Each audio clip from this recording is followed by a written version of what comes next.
Hi everybody, over-caffeinated Michael here with a 5-minute review for Nancy Drew number 7, Ghost Dogs of Moon Lake. I know a lot of people love this game, but I'm gonna be honest, don't like this game. I think it's kind of a bad game. Probably the worst of the first 10 games in the series, if we exclude game number 1, which is its own beast. But this game feels like they needed another 6 months to complete this game. That's what it feels like, because it feels like it's got just two completely unrelated games, and they don't match, and neither one is particularly fun. You might have noticed this game only has 3 characters, and that really drives the game down, because we've got these 3 characters, and they're really separated from each other. They don't interact with each other. I know that happens a lot in Nancy Drew games, where we've got the characters, but it feels like they're just totally just gone and not dealing with each other. Red Knot is, Red Knot, I like him best. He's just this crazy bird guy who's mean all the time. He's probably the best of the characters, but the first half of the game is just doing this guy's chores. He makes you take a bunch of pictures of birds, and then that's really terrible. Like, the first half of the game is mostly chores, wandering through the woods, trying to get the pictures of birds, and you have to get the 10 little critters, or a dozen little critters, sorry. So 12 of these things, you have to go through every single spot in the woods, then you switch to nighttime and go through every single spot in the woods again, switch to daytime, that gives you camouflage gear, so now you can go through every spot in the woods again to get pictures of birds, and it's just, okay, you have to wander through the woods 3 or 4 times completely.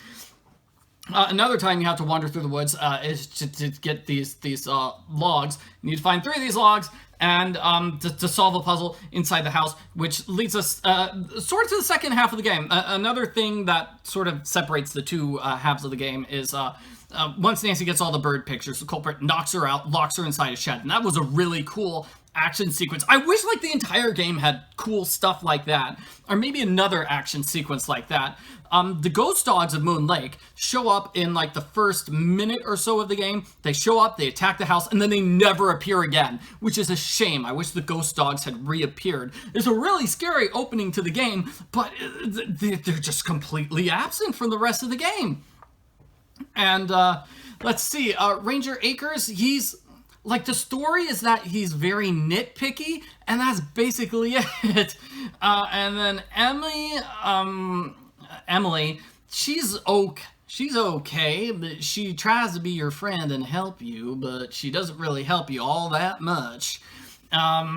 She's fine. I like her. And in the second half of the game, Nancy finds like this journal belonging to one of Mickey Malone's associates. So we learn, hey, Mickey Malone is a guy, he owned the house here, he stole a bunch of gold, and he had a secret tavern hidden here at Moon Lake. And that's the second half of the game, is to find this place. And so Nancy has to do phone calls with Vivian Whitmore, which I thought were interesting, okay.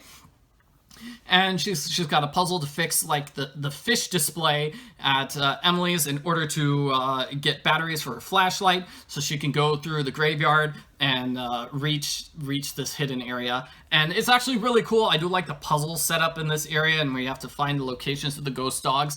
That's fine, it works. But, I mean, again, sort of like the first half of the game, this is Nancy doing puzzles all by herself. Really, I don't think the other characters are involved. Poor Red Knot sort of disappears in the second half of the game, and so does Emily. I mean, besides for that puzzle to get the batteries. But yeah, it feels like the two halves of the game don't match. Like, doing chores for the bird watcher doesn't have anything to do with finding the lost dogs in the lost saloon. And the puzzles are good. If you pay attention, you can figure out who the culprit is. The game really does telegraph who the culprit is once you find the culprit's hideout, which is fine. I think that's good. Couple of good puzzles. I wouldn't say the puzzles are perfect, but decent enough puzzles at the end of the game. I think that's good too. What can I say? I just don't like this game. Like, half of it is chores, and just doesn't. It feels like like I said, it feels like it needs like 6 months, and none of the characters really interacted much. I wish there had been another character, or if Sally had been there, or I don't know what could be done to improve this game. Not running around in the woods all the time would be nice. Giving Red Knot something to do. Say Red Knot has a storyline with Ranger Akers. Boom. How about that? Why don't those two characters ever interact? Ever? Gosh, are having the ghost dogs appear again? It's not one of my favorite games. I give it like a 6 out of 10. So that would put it on par with game number 1, in my opinion. I feel like, I'm sorry, I know this is going to upset a lot of people, but I really just do not like Ghost Dogs of Moon Lake. It's got some good moments, but overall it's definitely like my least favorite of like that set of games in the series.